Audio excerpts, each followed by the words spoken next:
right, Coach, thanks for joining us, and go ahead whenever you're ready, sir. Thank you, Mark. I want to congratulate Coach Norvell and Florida State on a great game. They played hard from the beginning. With their play and our response, we dug ourselves in a huge hole at halftime. I thought we would come back and settle down and win the game the second half, and we had our opportunities, and we turned the momentum. We played much better defense the second half. We moved the ball much better the second half. I thought we had the ball 45 plays and 20 minutes, basically the first half. I thought they'd wear it down in the fourth quarter, which happened. But when Trey Morrison forced the interception, and then we didn't get points. We didn't score a touchdown, but we also missed the field goal when we had a lot of momentum going at that point. That killed a lot of clock. It let them take it down to the other end. And then I thought we did a good job getting us back in position to win, but obviously we dropped 2 passes there at the end of the game that kept us from winning the game. First half was awful. We throw an interception for a touchdown. We have 2 blocked punts. I think the first block punt was from the outside, and we had a slow operation because he's a free player that's not supposed to be able to get there. And that set all momentum against us and gave them confidence. And that's one thing they were lacking. They had good players. We knew they'd played much better against Notre Dame, but we didn't need to get them off to a good start, and we did that. And then even with the interception for a touchdown, we come back and we play good defense. Right before the half, we score. And they score with 1:09 left, I think, in 5 plays, which was just a killer.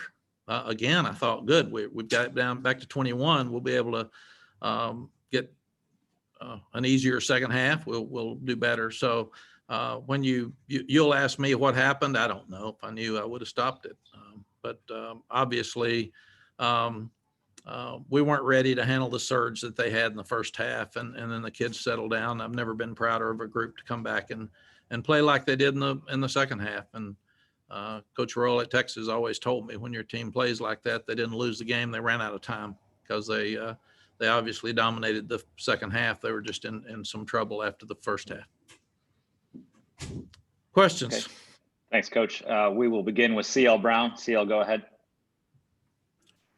Coach, hope you can hear me better. I was wondering, how do you take this loss and spin it forward, just in terms of using that second half as kind of the positive points and the jumping points? CL, I tell them that's what we should have been like the whole game, and that we're not good enough at this stage in our program to take a half off. And Florida State dominated the first half like we dominated the second half, and it ended up being an even game because of that, and came down to 1 or 2 plays at the end. But we can't do that for whatever reason. I was a little worried that this is the first night game we've played. You sit in that hotel all day and watch games, and we got them up. We took them out to meet, and we came back. But I was concerned about that before the game, and sadly I was right. And can you take us through in the second quarter the decision to go forward on that 4th and 2 as opposed to trying to just kick a field goal then? Yeah, I'm always going to go for it if I can. I think we're going to make it. And if you can't make a 4th and 2, you're probably not going to win a game. That's all the analytics now say go for it at 4th and 4, much less 2. So they were moving up and down the field, CL, and I didn't think at that time we could kick field goals and hang in a game. We need to score touchdowns. Thanks, Coach. Thank you. Okay, Andrew Jones, go ahead. Hey, Coach, what was the demeanor of your team during that stretch in the second quarter? They just kind of erupted on you. I thought it was okay, but we didn't have people step up and make plays. And good teams do that. We did that in the second half. Time and time again, we did that in the second half. We didn't do it in the second quarter.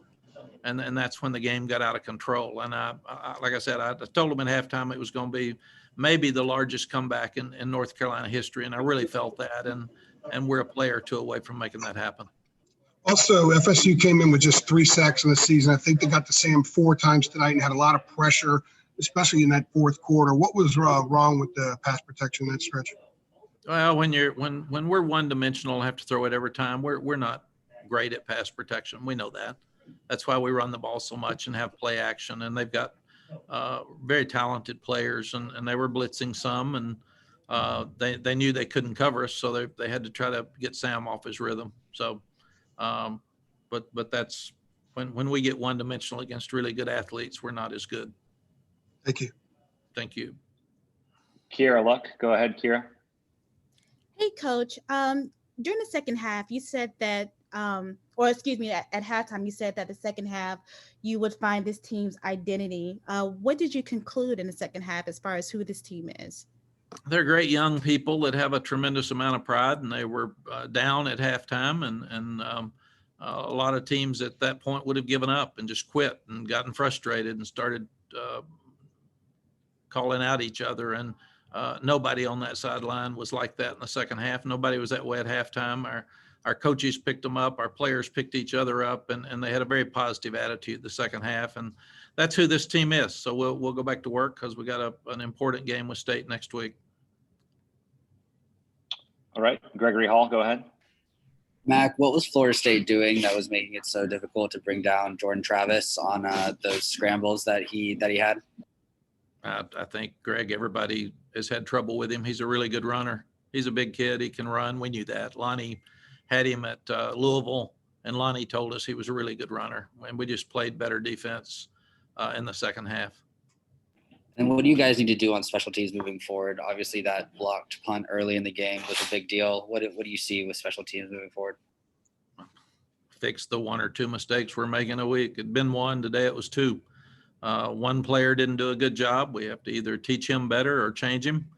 And the shield, and we got our punt off too slow, and that's the first time that's happened. So we'll have to go back, and I'll have to look at it very closely to see if it was the snap that was too slow or if Ben took too long. All right, Luke Buxton, go ahead, Luke. Coach, your team came in 5th in the country, high expectations, night game in prime time. And then after a loss like this, what is your message to the team after the game? And what is your message to the team this week to get them prepared for next week against State?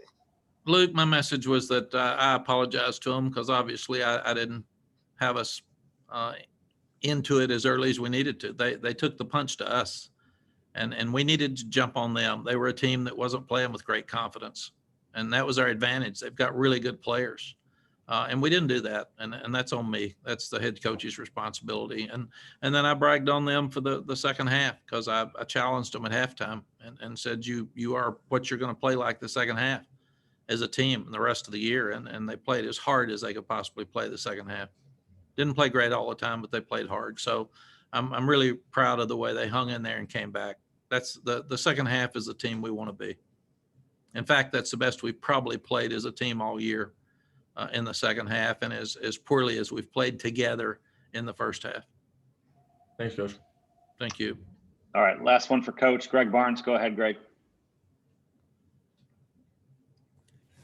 Hey, Mac, Jay's defense turned it around there at halftime, as you've mentioned, held Florida State scoreless in the second half. What kind of adjustments did he make? What needed to take place for that to occur?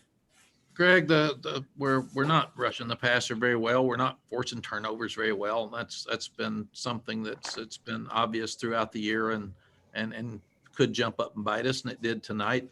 But Jay settled the secondary down much better the second half and told them to quit watching using poor eye discipline and watching the quarterback scramble and stay with their guy.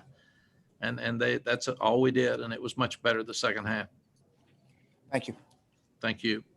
Coach, thanks for your time. Safe travels back. Thank you.